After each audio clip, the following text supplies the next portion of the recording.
اقرأ باسم ربك الذي خلق. Endi qardaşlarım, biz sizni bilan bir kishi to'g'rida so'zlashgan edik. U kishi o'z xotinini tilnab, atisin idan chiqarmoqchi bo'ldi. Endi chiqargan vaqtda izgilik qilam deb aydal atima bir adyal ustuna qoplarga berayim deb kelgan edi atisine. Shul vaqtda balasi kelib, atim davatiga shul adyalning yartısını bir tuga aytanisha bo'lim. Seni qartaygach senga ikkinchi yartısını berarman deb aytdi. Mana bugungi kunda biz ko'p siyleymiz, aniyatini hurmatlarga kerak deb. Lekin har bir kishi nechik aniyatini hurmatlarga o'zincha anglaydi. Abid munda da bilim kerak. Nendek amal qilmaysan? Balaga qarata, aniyatiga qarata, kurshiga qarata, hatto bilmagan kishiga qarata, ul fi'llarni, ul amallarni bilimiga toyinib ishlash kerak. Chunki albatta siz bilasiz, Alloh subhanahu va taolo eng birinchi oyatlarni Iqro bismi robbikallazi xalaq dedi. O'qi, seni yaratgan Robbing ismi bilan o'qi deydi. Bilimdan boshlanadi har bir amal. Bunda da bu kishi, bu yigit o'zincha atisini hurmatlarga bo'ldi.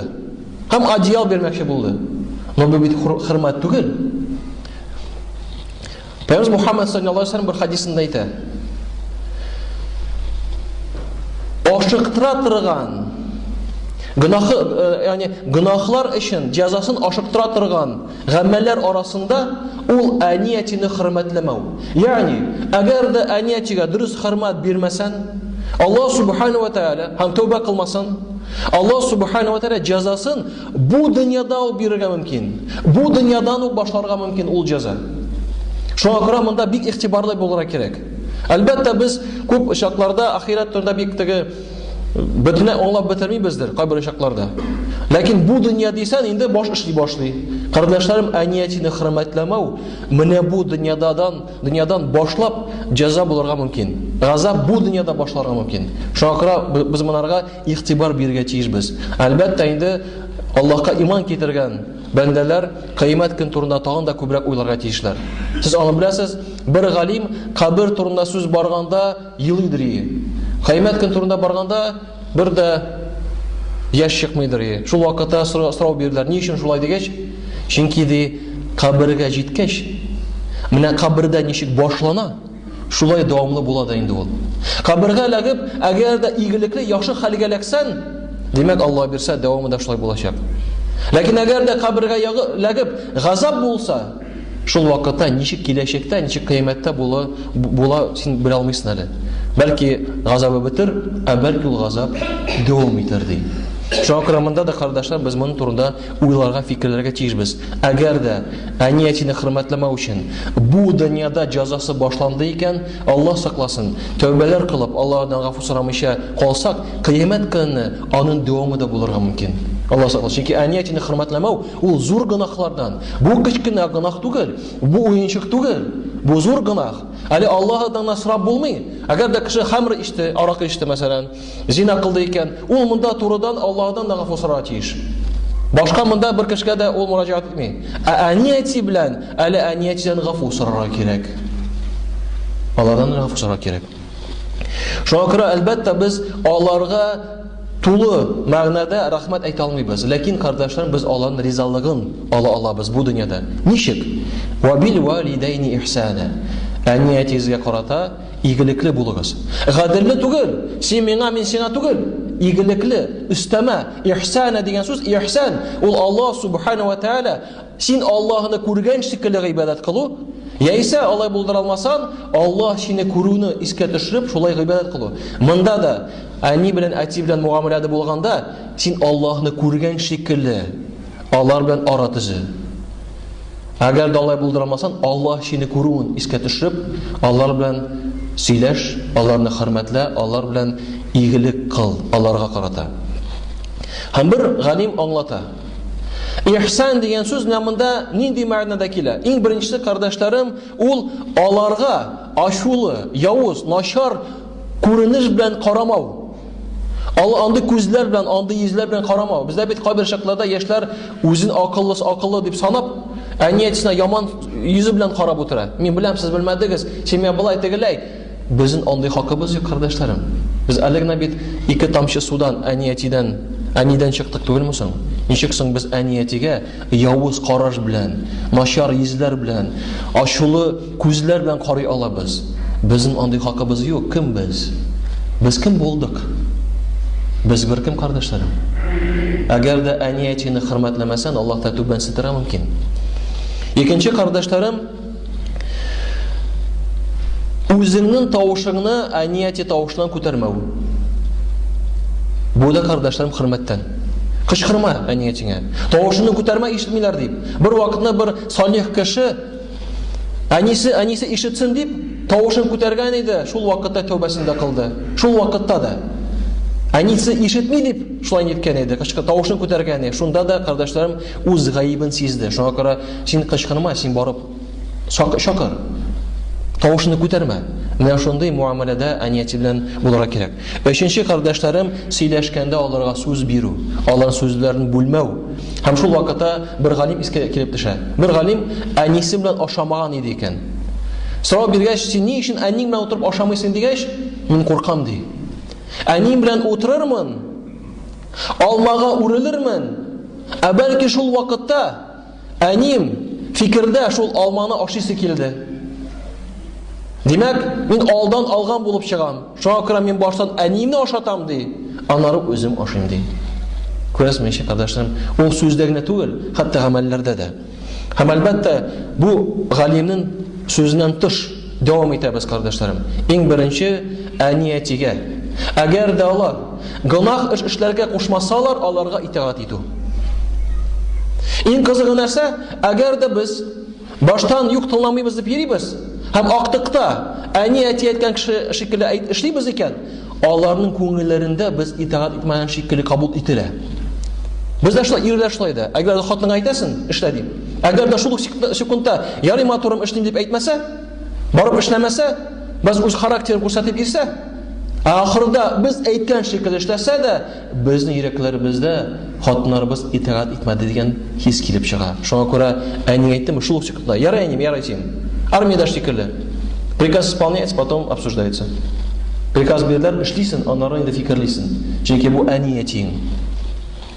Дәвамда, кардәшләрем, әлбәттә, бездә яшьләребез бүгенге көндә күп чакларда әниятисен бер-берсенә калдырмакчы булалар. Таджикистан, Үзбекистан, гарәп илләрендә, кардәшләрем, әниятине үзендә калдырыр өчен судлашалар. Бездә киресенчә калдырыр өчен судлашырга әзер. Әгәр дә әниятин картайды икән, һәм алар синең белән, бу, кардәшләрем, җәннәткә керергә бик зур гамәл.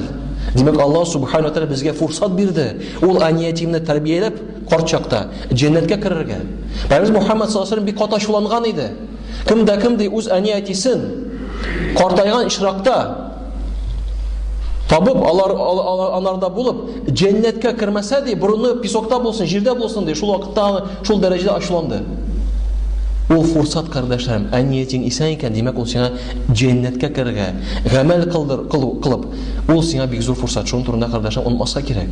Әгәр дә әниятин килде икән, сиңа сөйлиләр, насихат итәләр, беләм инде, картаялар, ылгаялар, тырышалар безгә киңәш бирергә, кайбер чакларда яртыша сәгать сөйләп утыралар. Шунда сабыр ит инде. Онытма, син бала чакта булганда, алар синең һәрбер сүзеңне көтеп, һәрбер сүзеңә шатланалар ие. Шуның турында онытма. Шуңа күрә моның турында уйласак, кардәшләрем, ярты сәгатьтә, бер сәгатьтә тыңлап утырасың. Бер кая китмисең. Ашау, урын тору, кардәшләрем. Ул шулай ук балалар өстендә. Аларда пенсия бар дип, ул дөрес түгел. Кардәшләр, бүгенге көндә пенсия нәрсәгә җитә? Пенсия бер-ике тапкыр кибеткә барып кайтырга җитә. Шуңа күрә ул пенсиялар җитми. Барыбер әнияти кеше, әгәр дә баласы булдыра ала икән, бу көндә төрле хәлләр була әлбәттә. Ләкин әниятина яшәү җире ягыннан, ашау, киенү ягыннан, ул балалар өстендә, кардәшләрем, ул безләр өстендә. Без аларны карарга тиешбез. Әгәр дә без алай булсак, киләчәктә безнең балалар да алай безгә булалар дигән өмид бар. Шуңа күрә кардәшләр, монларга бик зур игътибар бирергә тиешбез. Бүгенге көндә ул таралган шундый нәрсә. Баласы китә дә аерым яши, әтисе үзе, әнисе үзе, ул үзен карап йөри. Малы булса да бер тиң дә әниятисенә бирми, имештер минеке. Кая синеке булды соң ул? Син Аллаһ Тәгалә аны вакытлы чагына бирде. Һәм әниятең бар икән, аларга масраф ит. Утырт машинага, алып бар, базарга махаял барасы кибеткә, кием алып бир аларга. Сорама син, үзең кара да, аягы кием бераз тузган икән, барып бергә ал. Сорама, әним кирәкме, кирәкмиме? Утырт та алып бар. Курткасын да алып бир, яулыгын да алып бир, аяк киемен дә алып бир. Барып ашат бер көнгә атнага хотя бы. Үзең бит йөрисең кафеларга ашап. Аларда күңеле була бит. Алар идегенә утыралар. Барып бер тапыр айга булса да инде вакытың булмаса, утыртып бер ресторанга алып барып ашаталарны, күңелләре булыр. Моны турында кардәшләр без онытмаска тиешбез. Һәрбер адым шул вакытта безгә әҗир савап булачак. Чөнки әниятеңә син хөрмәт итәсең. Эштән кайтты икән, әниятең син белән яши икән, утыр беразна, бер 15-20 минут булса да, сөйлә үз эшләреңне, ләкин яхшы якларын гына. Начар якларын сөйләсәң, алар кайгырып утыралар. Яхшы якларына сөйлә. Аларга кызык, көне буе сине алар көттәр. Алар әлбәттә әйтмәсләр сиңа, чөнки алар беләләр, улым мәшгуль, улым эшли тырыша, ләкин шул ук вакытта бер 15-20 минут тап инде бер көн саен. Бер тапкар. Көнгә 20 минутна тап, утыр сөйләш әниятең белән. Хәлләрен бел, үзең сөйлә, яхшы якларын эшләреңдә, ничек булай тегеләй дип, күңелләрен күрергә тырышырга кирәк, кардәшләрем. Сүзләр белән матур сөйләшергә кирәк. Әниятиләр яраталар, картайган чакта без дә яратырбыз аны сөйләшергә. Утырып сөйләшәсең, әйтәсең, вакытым юк дип йөрмә. Синең өчен, безнең өчен, кардәшләрем, улыграк әниятиләрдән кеше бу дөньяда юк. Пәйгамбәребездән башка улыграк, дәрәҗәлерәк кеше, әниятидән башка бер кеше дә бу дөньяда юк, кардәшләрем. Шуңа күрә менә син шул 20 минут утырасың, башка бер нәрсә турында уйлама. Ниятең генә дөрес булсын. Аллаһ Субханаһу ва Тәгалә ризалыгы өчен. Күргәндә елмаеп җибәр. Кардәшеңә елмаю садака, ләкин әниятеңә дә елмаю садака бит ул. Киткәндә дә елмаеп җибәр. Киткәндә унытма. Әним, әтим дуа минем өчен кылыгыз. Бәлки кардәшләрем без менә бу дөньяда шул әни әтиләребезнең дуалары белән җирбез бәлки. Эшләребездә дә, гаиләләребездә дә яхшы яклары булу, бәлки менә шул аларның дуаларын сәбәптәдер ул. Бәлки шул аларның дуа аркылы без җирбездер бәлки, кардәшләрем. Аларның дуалары булмаса, белмим нишәрик. Шуңа күрә Алла әниятин дуалары кабул. Аллаһ бирсә. Әгәр дә инде әнин әтиң булай эшлә дисә, син башкача эшлисең килә. Шул вакытта матур сүзләр белән аларның ризалыгын алып, нитеп тырыш, үз ягыңны бурга тырыш. Ләкин матур сүзләр белән җайлап, майлап. Мисал өчен китерәм, миндә сүз күрәс бит инде, чәчем төшә шулай бит. Күп кешеләрдә шулай. Хәзер әним әйтә, улым чәчеңне үстер инде ди. Мин белән бераз чәч үссә дә күренә башлый бит, чәч юк. Бераз комплекса итә башлыйсың. Үстер инде дим әним. Әйтәм, әним, пожалуйста, пожалуйста инде. Ярый ди. Ягъни башлай җайлап, майлап, кардәшләрем, син башкача фикерләсәң дә, үз янга бер, пожалуйста, ләкин матур сүзләр белән алар риза булып калсын өчен. Бу бит рөхсәт, кардәшләрем. Бу бит рөхсәт. Әкренләп, җайлап, риза булсалар, Аллаһка шөкер. Ләкин матур сүзләр сайлап, кардәшләрем. Һәм әгәр дә инде кардәшләрем эштән кайтты икән, настроение юк икән, әниятең белән сөйләшәсе килә икән, Аллаһ сөйләшәсе килә синең белән, әйт матур итеп, улым, әним, соңрак бер сөйләшсәк, ачуламыйсыңмы икән дип. Алар әлбәттә ярый дип әйтерләр, чөнки алар һәрбер баланың хәлен сизәләр, беләләр. Шуңа күрә сүз ягыннан, гамәл ягыннан, кардәшләрем, әгәр дә без дөрес сүзле булсак, матур сүзләр белән, Аллаһ ризалыгы өчен булса, үзебезгә җәннәткә керергә һәм бу дөньяда бәхетле булырга үзгә бик зур сәбәп эшли торган булабыз. Онытмагыз, әниятин дәрәҗәсен Аллаһ Субханаһу ва Тәгалә билгеләп куйды. Аллаһ билгеләп куйды. Аллаһ Субханаһу ва Тәгалә аларны билгеләп куеп, кардәшләрем, бер кеше дә ул дәрәҗәне төшерә алмый. Димәк, аларның дәрәҗәсе зур булгач, аларга карата изге гамәлләрнең дә дәрәҗәсе Аллаһ Субханаһу ва Тәгалә алдында зур. Аллаһ Субханаһу ва Тәгалә, кардәшләрем, һәрберебезгә дә үзебезнең әниятебезне бу дөньяда хөрмәтләп, киләчәктә дә җәннәткә кергән насыйп итсә иде. يا أيها الذين آمنوا استعينوا بالصبر والصلاة